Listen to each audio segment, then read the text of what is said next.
Saya Prabowo Subianto, Presiden Republik Indonesia, dengan sangat bangga meluncurkan groundbreaking hilirisasi tahap kedua mencakup 13 proyek strategis hilirisasi. Di bawah tanah Indonesia, tersimpan kekayaan yang nilainya mampu mengubah arah sejarah bangsa. Nikel, bauksit, tembaga hingga timah menjadi komoditas penting bagi industri modern dunia, mulai dari kendaraan listrik, baterai, hingga teknologi pertahanan. Namun, selama puluhan tahun, Indonesia hanya dikenal sebagai penjual bahan mentah. Hasil tambang dikirim ke luar negeri, diolah di negara lain, lalu dijual kembali dengan nilai berkali-kali lipat. Keuntungan besar, teknologi dan lapangan kerja strategis justru dinikmati pihak asing. Kini, arah itu ingin diubah. Pemerintahan Prabowo Subianto menjadikan hilirisasi sebagai strategi utama ekonomi nasional. Tujuannya bukan sekadar meningkatkan ekspor, tetapi membangun rantai industri lengkap di dalam negeri. Indonesia tidak lagi hanya ingin menggali dan menjual, melainkan memproduksi barang bernilai tinggi dari sumber dayanya sendiri. Langkah ini melanjutkan kebijakan larangan ekspor biji mentah yang dimulai era Joko Widodo. Dampaknya mulai terlihat. Kawasan industri nikel di Sulawesi dan Maluku berkembang cepat dan menarik investasi besar, terutama untuk industri baterai kendaraan listrik. Indonesia bahkan kini menjadi salah satu pemain utama pasokan nikel dunia. Namun jalan menuju hilirisasi tidak mudah. Proyek smelter membutuhkan modal raksasa, teknologi tinggi, dan pasukan energi besar. Ketergantungan pada investasi asing, terutama dari China, memunculkan kekhawatiran baru.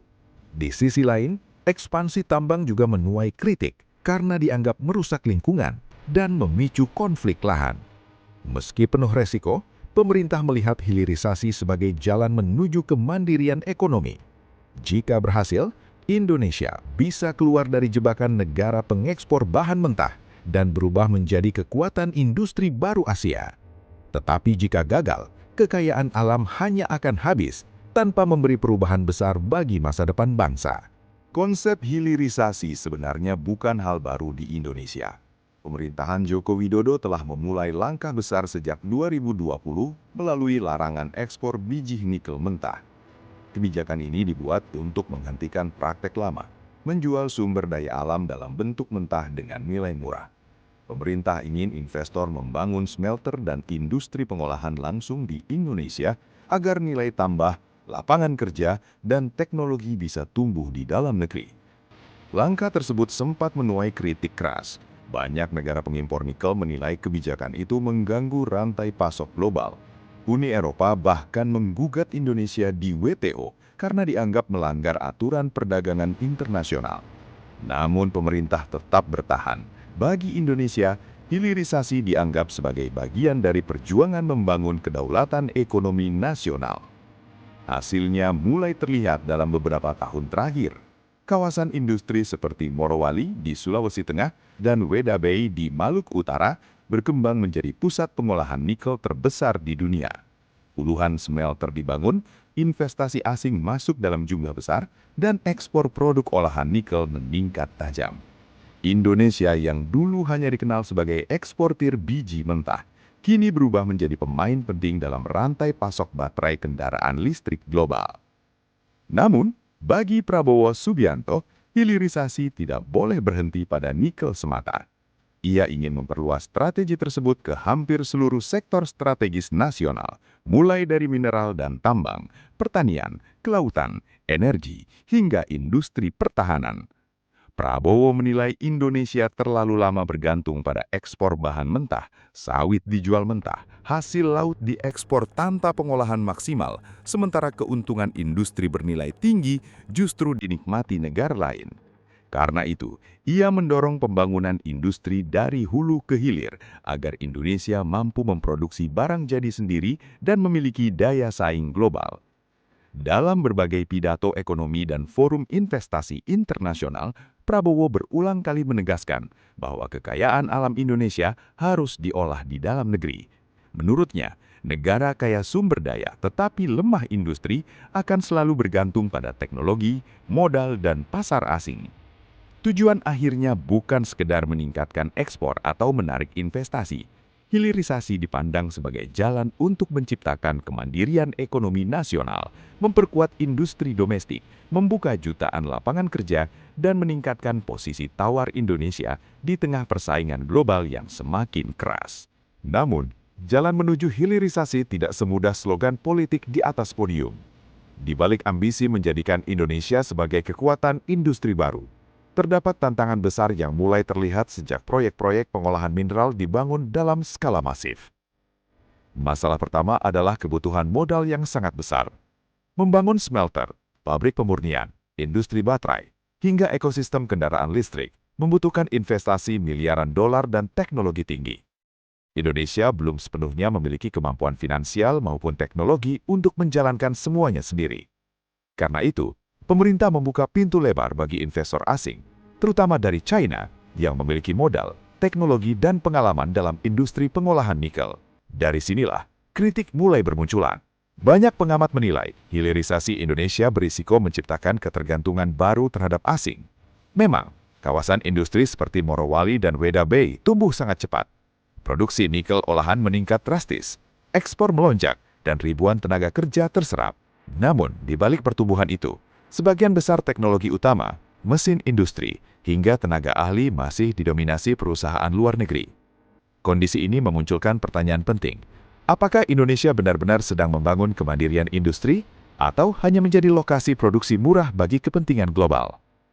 Belum lagi persoalan lingkungan yang semakin serius. Ekspansi tambang nikel di Sulawesi dan Maluku menyebabkan pembukaan hutan dalam skala besar, sedimentasi di wilayah pesisir, hingga pencemaran laut yang berdampak pada nelayan dan masyarakat sekitar. Di beberapa daerah, konflik lahan antara perusahaan tambang dan warga lokal juga mulai meningkat. Di sisi lain, industri smelter membutuhkan pasokan energi sangat besar. Untuk menjaga operasional tetap stabil dan murah, banyak kawasan industri masih bergantung pada PLTU batubara. Ironisnya, bahan baku utama kendaraan listrik yang dipromosikan sebagai simbol energi hijau justru diproduksi menggunakan energi fosil yang menghasilkan emisi tinggi. Tekanan juga datang dari luar negeri. Uni Eropa menggugat kebijakan larangan ekspor biji nikel Indonesia ke Organisasi Perdagangan Dunia atau WTO. Mereka menilai kebijakan tersebut melanggar prinsip perdagangan bebas global karena dianggap membatasi akses pasar internasional terhadap bahan baku penting. Namun, Indonesia memilih bertahan.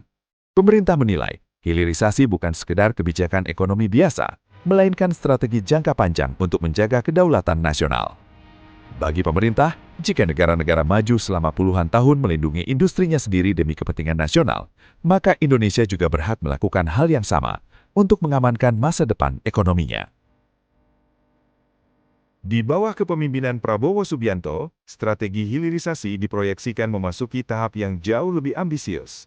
Jika sebelumnya fokus utama berada pada pembangunan smelter dan pengolahan bahan mentah, kini targetnya lebih besar, membangun ekosistem industri nasional yang terintegrasi dari hulu hingga hilir. Artinya, Indonesia tidak lagi hanya menambang dan memurnikan mineral, tetapi juga memproduksi barang jadi bernilai tinggi yang bisa bersaing di pasar global. Pemerintah ingin rantai industri tetap berada di dalam negeri, mulai dari tambang, pengolahan, manufaktur, hingga distribusi produk akhir.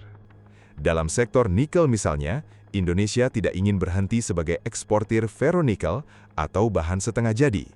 Ambisinya adalah menjadi pusat produksi baterai kendaraan listrik, hingga komponen energi masa depan dunia. Dengan cadangan nikel terbesar dunia, Indonesia melihat peluang besar untuk menjadi pemain utama dalam transisi energi global. Namun, hilirisasi versi Prabowo tidak hanya berfokus pada tambang. Strategi ini juga diarahkan ke sektor pertanian, kelautan, dan energi. Selama bertahun-tahun, Indonesia menjual crude palm oil, rumput laut mentah, kakao, dan hasil laut dalam bentuk bahan baku dengan nilai ekonomi terbatas. Produk-produk tersebut kemudian diolah negara lain menjadi barang industri bernilai tinggi.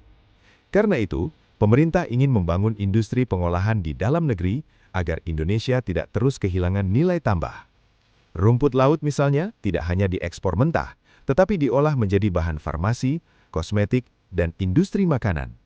Hasil laut juga diarahkan menjadi produk olahan siap ekspor dengan standar global. Jika strategi ini berhasil, dampaknya bisa sangat besar bagi perekonomian nasional. Pendapatan negara berpotensi meningkat karena ekspor produk industri memiliki nilai jauh lebih tinggi dibanding bahan mentah. Lapangan kerja di sektor manufaktur juga akan bertambah, terutama untuk tenaga kerja terampil dan industri teknologi. Selain itu, ketergantungan terhadap impor barang industri dapat ditekan secara bertahap. Lebih dari itu, hilirisasi juga dianggap sebagai jalan untuk meningkatkan posisi tawar Indonesia di dunia internasional. Negara yang mampu menguasai rantai industri strategis akan memiliki pengaruh ekonomi dan geopolitik lebih kuat. Indonesia berpeluang keluar dari pola lama sebagai negara pengekspor bahan mentah yang diwariskan sejak era kolonial. Namun resikonya juga tidak kecil. Jika hilirisasi gagal menciptakan transfer teknologi dan industri nasional yang mandiri, Indonesia bisa terjebak hanya sebagai lokasi produksi murah bagi perusahaan asing.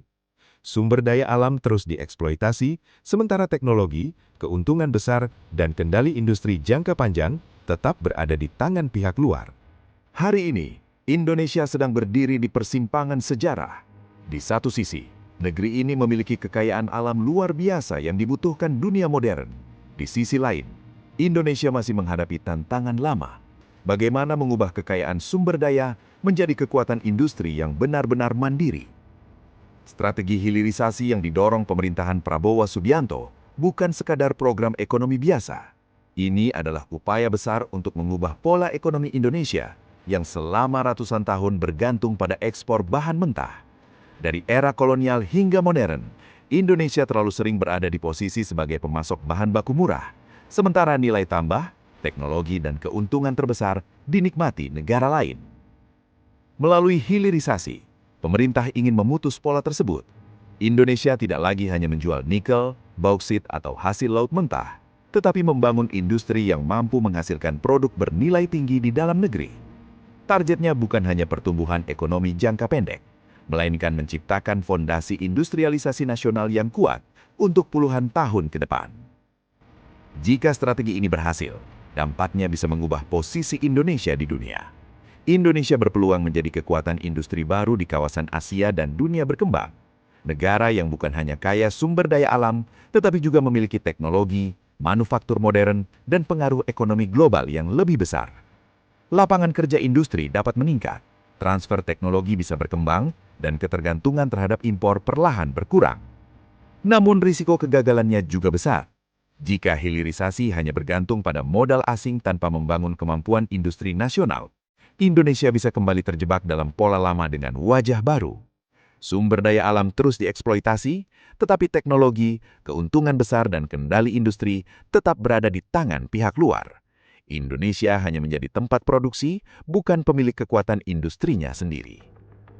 Karena itu, hilirisasi bukan soal smelter, tambang, atau investasi miliaran dolar.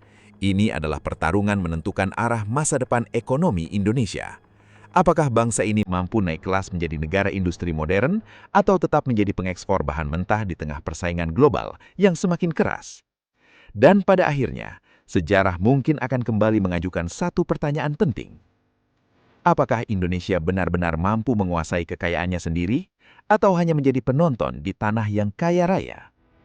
Kalau menurut kalian, apakah strategi hilirisasi ini akan membawa Indonesia menjadi kekuatan industri besar dunia atau justru menciptakan ketergantungan baru terhadap asing?